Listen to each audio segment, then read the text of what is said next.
première vue, elle paraît banale. Pourtant, cette maison est celle du futur. Résultat de l'association de rochers de terre, elle est bâtie à 99,9% de briques de terre compressées.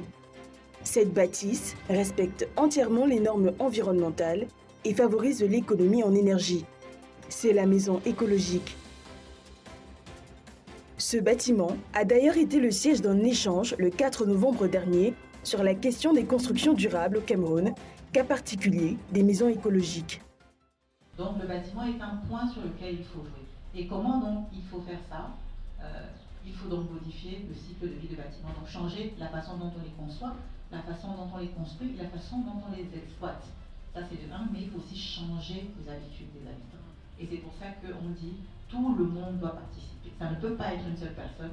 Si les techniciens changent la façon dont ils construisent et dont ils conçoivent, il faut aussi que les habitants changent leur mode de vie. Alors c'est ça l'éco-construction. Un bâtiment alliant modernité et protection de l'environnement, tel est le but visé par Millennium Group, l'entreprise derrière cette initiative. Expert dans les projets immobiliers, notamment l'acquisition de terrains, le suivi des travaux réalisés, cette entreprise brille de par le talent de son leader, Ghislaine Tessa-Ketcha. Je suis une scientifique, donc la question climatique, je pense que je l'ai comprise. J'ai vu les dangers.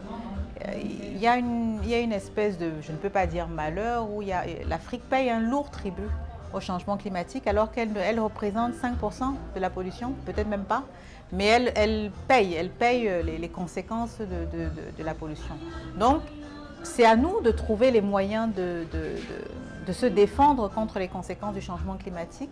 Mais au-delà de se défendre, c'est un formidable levier pour l'Afrique. C'est-à-dire que si on emprunte cette voie, au lieu de courir derrière une chimère, ça nous permet justement d'être des précurseurs de tendance et de montrer la voie, parce que je pense qu'en son sein et dans ses modes de vie, l'Afrique a tout pour montrer la tendance en termes de durabilité. Donc on a essayé de travailler sur un produit qu'on voulait agréable pour l'usager, c'est-à-dire qui était intéressant pour l'usager, intéressant pour la planète, sans toutefois taxer la poche.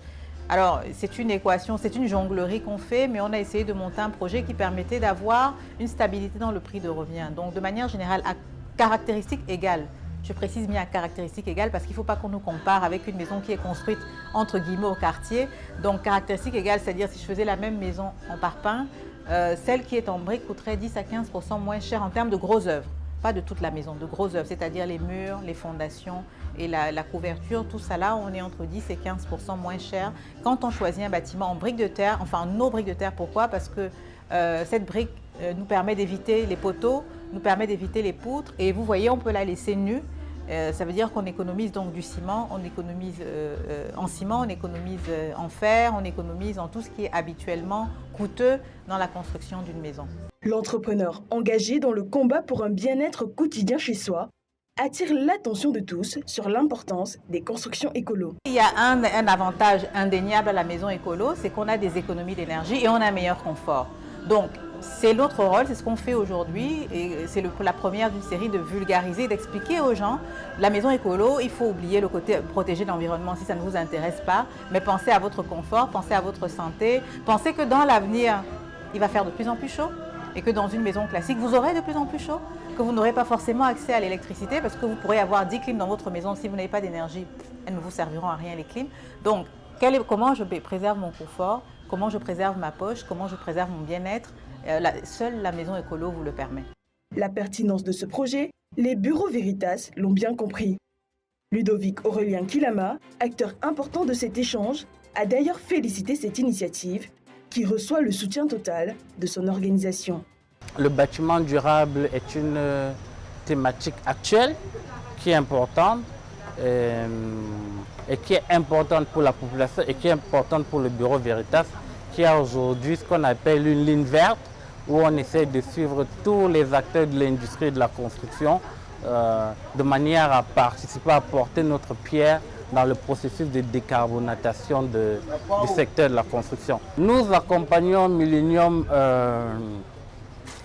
à travers nos missions régaliennes, c'est-à-dire on s'assure de la solidité du bâtiment, on s'assure de la sécurité des installations, notamment les installations électriques, parce que ce qu'il faut savoir, on parle de durabilité, mais si vous avez un court-circuit demain, si vous avez un départ de feu dû à une mauvaise installation électrique, vous avez un problème de durabilité puisque votre bâtiment ne va plus durer. Donc on l'accompagne sur ces aspects de solidité, de sécurité des installations. Le bâtiment écologique, un moyen d'assurer son avenir tout en participant à préserver celui de la planète.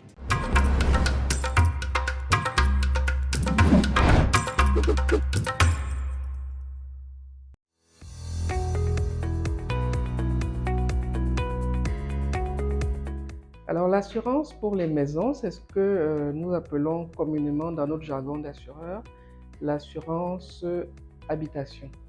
Vous entendez beaucoup plus parler de l'assurance multirisque habitation parce qu'une maison d'habitation court un certain nombre de risques, notamment le plus grand étant l'incendie, mais il y a le vol également et bien d'autres.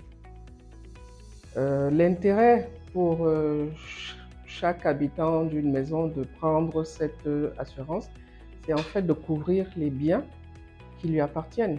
Vous avez des propriétaires de maisons qui les louent à des personnes.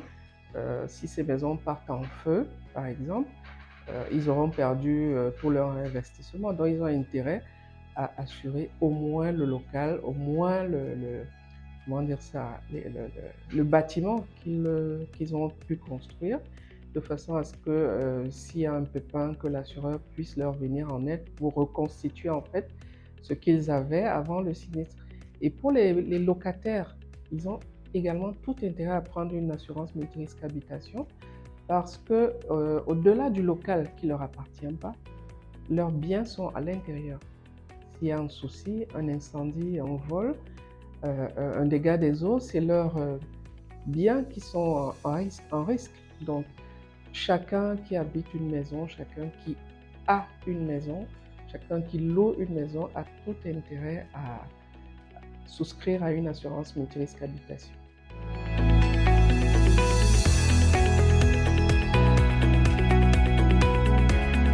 Il y a une panoplie de compagnies sur le marché qui offrent toutes pratiquement cette couverture. Maintenant, le choix d'un assureur par rapport à un autre peut se faire suivant un certain nombre de critères, notamment les garanties que l'assureur vous propose, la prime également, nous n'oublions pas que c'est le nerf de la guerre, mais on peut aller au-delà de ça et regarder même la solidité financière de l'assureur parce qu'en cas de sinistre, il faut être sûr qu'on a un assureur qui va pouvoir vous indemniser et c'est là que les courtiers, les intermédiaires en fait, sont d'une importance capitale. Ces intermédiaires-là, en fait, sont les mandataires du client. Ils recueillent le besoin du client, l'étudient, le transforment en langage d'assureur et puis vont vers les assureurs pour chercher les meilleures garanties, les meilleures primes et bien évidemment les meilleurs assureurs parce que les courtiers, les intermédiaires connaissent en fait quelle est la capacité financière des assureurs, des compagnies du marché. Donc le courtier à ce moment est très important et un courtier comme GGA Assurance par exemple, GGA Cameroun ferait l'affaire.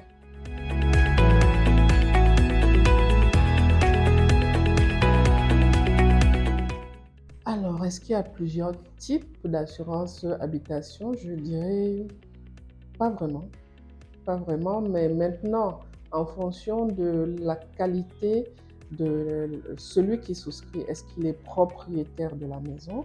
Est-ce qu'il est locataire de la maison? Il y a des garanties qui peuvent plus ou moins être proposées aux souscripteurs. Donc, le propriétaire se verra par exemple proposer en plus de l'assurance incendie qui peut ravager ses locaux, une assurance de responsabilité civile de propriétaire d'immeuble. Parce que n'oublions pas que notre responsabilité, elle nous incombe et nous devons pouvoir l'assumer. Les assureurs, par cette couverture-là, proposent des assurances de responsabilité. Et pour le propriétaire, ce sera l'assurance de responsabilité civile propriétaire d'immeuble. Vous pouvez avoir une maison et puis un de ces jours, un vent souffle, une tôle quitte et elle va causer des dégâts sur la rue à quelqu'un, à un bien, c'est de votre responsabilité, ça doit être couvert. Pour le propriétaire, pour le locataire, ce sera une assurance toujours multi-risque habitation, mais qui couvrira en fait principalement ses biens qu'il a dans la maison, mais également il peut avoir une responsabilité civile de chef de famille. Le chef de famille parce qu'il a des enfants, il peut avoir des enfants, il a des personnes à charge qui pourraient causer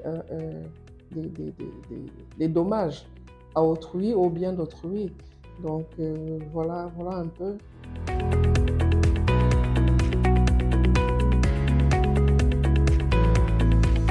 Je dirais aux uns et aux autres que c'est vrai, on a des charges, mais n'oublions pas que nous avons également des responsabilités.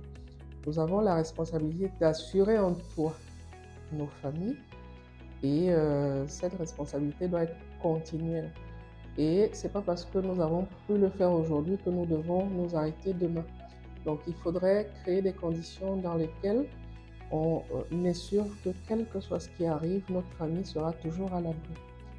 Ça veut dire quoi? Ça veut dire que je conseille à tout un chacun qui est sous un toit de prendre une assurance, de souscrire à une assurance habitation parce que s'il y a un sinistre qui survient, alors il est au moins sûr que l'assureur pourra lui trouver un local pour se recaser pendant 12 mois. C'est ce qu'on appelle la privation de jouissance dans la couverture multi-risque habitation. Il est sûr que après cela, il sera, l'assureur lui permettra de revenir dans la situation dans laquelle il était avant la survenance du sinistre, en l'indemnisant à juste titre, quoi.